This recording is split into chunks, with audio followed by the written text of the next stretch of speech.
People go through life many times playing it safe. That's the secret hope that they say to themselves, if I never let myself feel too good, maybe I'll never get hurt too badly. A lot of people don't ever do the things they're capable of doing because they allow themselves to go along with the crowd, following the crowd.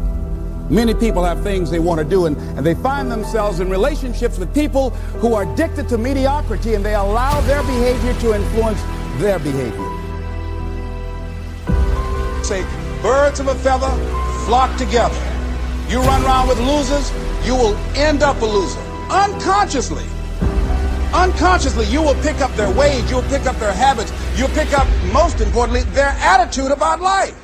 If you're around cynical, negative people all the time, you will become cynical and negative. You don't need to be a part of a crowd to know who you are inside. Because everything that everybody else is doing doesn't necessarily mean that it's good for you. You don't need to be like everybody else, but you need to be the best of yourself. Be able to feel good about who you are, what you are, and what you are ultimately made of. Because without that, how far are you willing to go?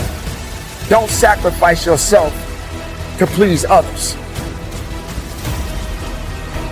It's not easy going it alone, but if you keep going, stay true to yourself, it will be worth it in the end. The hardest walk you can make is the walk you make alone. But that is the walk that makes you the strongest. That is the walk that builds your character the most. No matter how painful it is, I gotta keep going, and I gotta keep going because what is my passion? What is my focus? Your focus and your passion will numb you to failure and to pain of striving to get to where you're trying to go. I don't accept that I am what I am and that is what I'm doomed to be. No, I don't accept that. I'm fighting.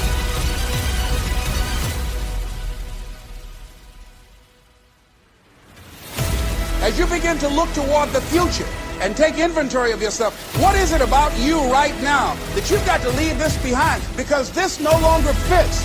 Looking at where you want to go and the kind of person that you must become, the kind of standards that you have for you. What is it that you must do differently? If you want to keep on getting what you're getting, keep on doing what you're doing. If you don't keep gathering information, your confidence will start to wane. You'll start to lose it. You've got to keep gathering information. You want your confidence to get stronger and stronger and stronger. And if you don't keep studying, your confidence will start to slip. Like with the knowledge I've got, I could coast to the end of my life earning all kinds of money and having a pretty good time. But I know I won't go beyond where I'm at and I'll start slipping back. Got to keep studying.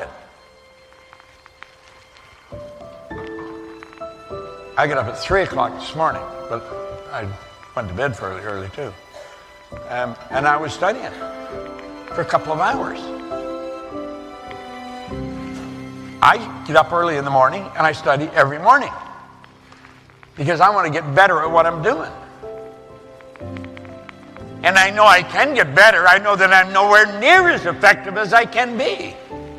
We've got to get this right in our mind. This idea of lack of confidence, it's something that anybody can change. I remember when I first started to study this, we're so afraid of what other people might think of us. It's so silly. I only went to high school, as I said, for 2 months. So I had a vocabulary that you could stick in a thimble. I mean, there was not much to it. And if you were talking, you said something and you used a word I didn't understand, I would never say I don't understand what you're saying. But I didn't understand. So, I mean, I was lost in the conversation really fast. But I was afraid to say I don't understand that word. And I started to study Earl's material, and Earl talked about how important vocabulary is. In fact, he made a recording on it. And I started to study words. Now, if you use a word that I don't understand, I'll say, well, stop. I don't understand what that word means. I'll ask you right there. Because I know if I don't get that cleared up, everything you say from there on, odds are pretty good I'm not going to understand it. You get lost in the conversation. Why wouldn't I tell you I didn't understand? Because I was afraid of what you thought of me. You got to quit worrying about what other people think about you. If you knew how little they did think about you, you wouldn't be so concerned what they are thinking. Terry Whitaker wrote a book. The title of it, What You Think of Me Is None of My Business. And it isn't. What other people think of you is none of your business. Quit worrying about what they think. I hope you like me, but if you don't, you got a problem. Because I like me. I don't give a damn whether you like me or not. I really don't. I hope you do, and you should. I'm a nice guy. But if you don't, it's not going to bother me. Now, for many years, that would have driven me crazy. Not anymore. Not a bit. This competence concept is pretty big. And the more you study this material that we're giving you, the more confident you're going to become. So the first thing that people who are incredibly successful do is they do what they hate. They are fully prepared to do what they hate to get to where they want to be. And people who fail, they will give up their dream before they do what they hate to do. And people who are very successful, they never, ever wait for motivation. They do it because when you do it, you become motivated. A great writer won't go, well, I'll just wait till I'm really motivated to start writing this book. No, they get up at 4 a.m, they don't want to, and they start to write, and then of course they become motivated. So you wake up in the morning and you go, you're not going to go, yay, it's 5 a.m, I'm putting on my running shoes and going for a walk up Laurel Canyon. Of course you're not going to do that. You're going to wake up and go, God, I really hate working out. But Marissa said, successful people do what they hate to get to where they want to be. Because of course the wonderful thing is that when you do what you hate first enough times, it starts to become natural. Like, I've got to do my taxes, I'll do that first thing. I've got to confront someone, I'll do it first. And so I still to this day wake up and think, oh, I don't really want to do that, so I'm going to do it first, because what I do want is to belong to that group of very, very successful people. So I know what the membership is.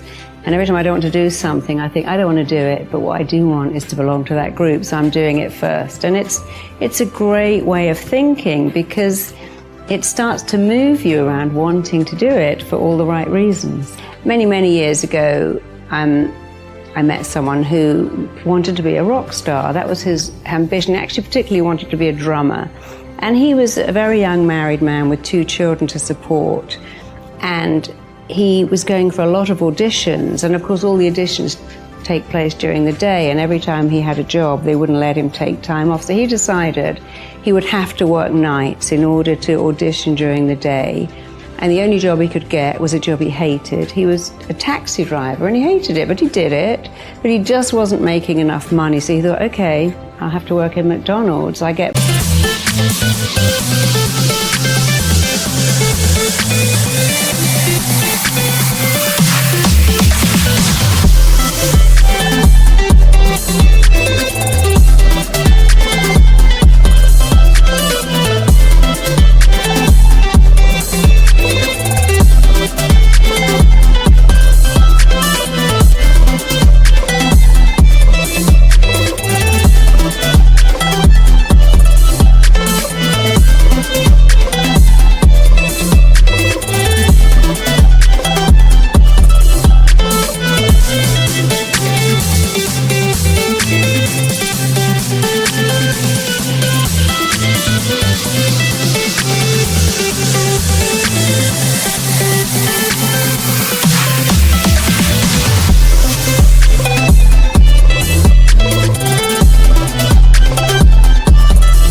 more money, I can work nights, I'm free to audition, and about a month before he'd applied to work in McDonald's, he'd been for an audition to be a drummer in a band. He didn't even know who the band was.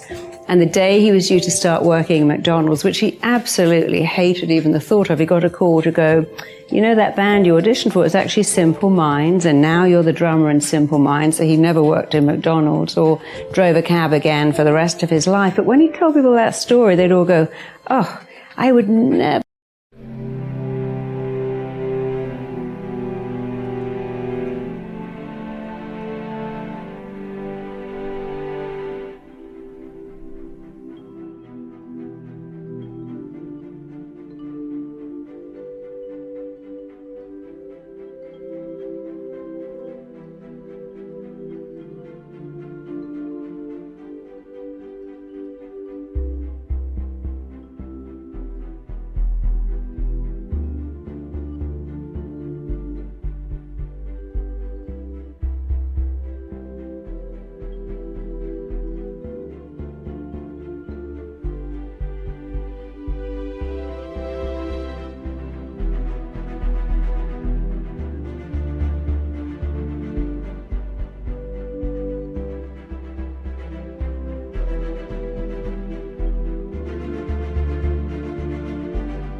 Work in McDonald's, oh my God, I'd never degrade myself by driving a cab around London. And I'm like, don't you think you're missing the point? His ability to do what he hated is what made him a rock star, because he had to have his days free to rehearse and audition. But if he had your mindset, I'd never do that, he would never be a multi-millionaire rock star. It was because he was fully prepared to do what he hated, to swallow his pride, to keep his vision in mind. I want to be a rock star. I must be free for auditions. How can I do that? Well, I have to work as a cab driver and in a fast food restaurant, which I hate, but I'm going to do it because it's going to take me to my goal. And it did. But the people who laughed at him and said, I wouldn't do that, none of them are rock star.